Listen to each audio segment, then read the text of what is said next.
എല്ലാം നമ്മൾ ഹോട്ടലിൽ നിന്നെല്ലാം ഓർഡർ ചെയ്യും. അപ്പോൾ നമ്മൾ ഡെലിവറിയും കാര്യങ്ങളും എല്ലാം വരുമ്പോഴത്തേക്ക് ഇപ്പോൾ ഉള്ള ഒരു ട്രെൻഡിങ് ആണ് എന്ന് വെച്ചാൽ ഒരു പ്ലാസ്റ്റിക് ബോക്സിനകത്തായിരിക്കും അതിൻ്റെ കറി അല്ലെങ്കിൽ ഫുഡ് എല്ലാം അതിനകത്തായിരിക്കും വരുന്നത്. അല്ല നമ്മൾ വെറുതെ ഇപ്പോൾ ഒരു കടയിൽ പോയി മേടിക്കുമ്പോൾ പണ്ടൊക്കെ ആണെങ്കിൽ ഒരു പ്ലാസ്റ്റിക് കവറിലാക്കി കെട്ടിയാണ് തന്നത്. അതെല്ലാം ഇപ്പോൾ ഇല്ല.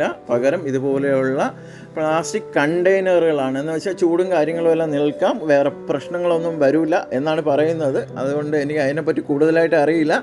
പക്ഷേ നമ്മളിങ്ങനെ വരുന്ന പ്ലാസ്റ്റിക്കുകൾ വീണ്ടും എടുത്ത് പുറത്തേക്ക് ഡിസ്പോസ് ചെയ്യുന്നതിനേക്കാളും നല്ലതാണ് ഇതുപോലെയുള്ള വർക്കുകൾ ചെയ്യുക. അങ്ങനെയാണ് വ്യത്യസ്തമായിട്ടുള്ള എന്താണ് നമുക്ക് ചെയ്യാൻ കഴിയുന്നത് എന്ന് ആലോചിച്ചപ്പോഴത്തേക്കും മനസ്സിൽ തോന്നിയ ഒരു ഐഡിയ ആണ്. കാരണം ഞാൻ ഒരുപാട് പേര് ചെയ്തു പോകുന്ന വെറൈറ്റികൾ കണ്ടിട്ടുണ്ട്. പക്ഷേ അവരെ കയ്യിലിരിക്കുന്ന മെറ്റീരിയൽ തന്നെ നമ്മളെ കയ്യിൽ ഉണ്ടെങ്കിലല്ലേ ചെയ്യാൻ കഴിയുള്ളൂ എന്നുള്ളൊരു ചിന്താഗതി വരരുത്.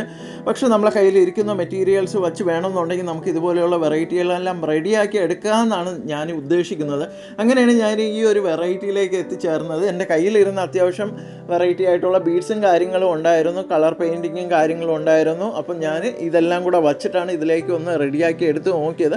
പക്ഷേ എനിക്ക് വളരെയധികം ഇഷ്ടമായി. കാരണം എന്ന് വെച്ച് കഴിഞ്ഞാൽ കുട്ടികൾക്കായാലും മുതിർന്നവർക്കായാലും ഇത് കാണുമ്പോൾ ഒരു പ്രത്യേക ഭംഗിയാണ്. അങ്ങനെയാണ് ഞാൻ ഈ ഒരു വെറൈറ്റിയിലേക്ക് എത്തിച്ചേർന്നത്.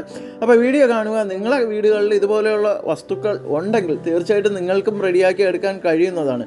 അപ്പോൾ നമ്മളെ യൂട്യൂബ് ചാനൽ സബ്സ്ക്രൈബ് ചെയ്യാൻ നിങ്ങൾ ആരും മറന്നു പോകരുത്. ഇൻസ്റ്റാഗ്രാമും ഫേസ്ബുക്കും ഫോളോ ചെയ്യുക. പ്രകൃതിയെ എല്ലാവരും ഒന്ന് സംരക്ഷിക്കുക.